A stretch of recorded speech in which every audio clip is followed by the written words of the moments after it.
Hello everyone, good day and আসসালামু আলাইকুম। আজ আমি কথা বলবো ওয়ার্কিং প্রফেশনালস এবং ওয়ার্কার নিয়ে।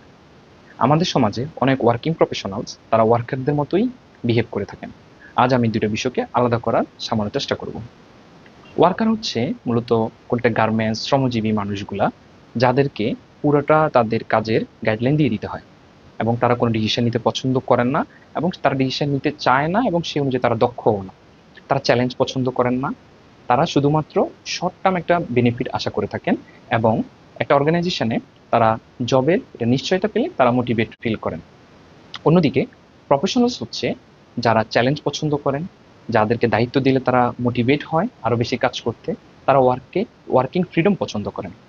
তাদেরকে সব কিছু বলে দিতে হয় না, শুধু কি করতে হবে সেটা বললে তারা করার জন্য যা যা করার সব প্রোয়েক্টিভলি করে থাকেন এবং কাজ করার জন্য অথবা গন্তব্যে যাওয়ার জন্য মাঝপথে যত ধরনের চ্যালেঞ্জ আসেন তারা সেটা ডিসিশন নিতে পারেন এবং নিতে চান। তো এই ছিল দুটা আলাদা বিষয়কে আমার পক্ষ থেকে আমার দৃষ্টিকোণ থেকে আলাদা করার একটা চেষ্টা। তো সকলকে অসংখ্য ধন্যবাদ, ভালো থাকবেন, আসসালাম।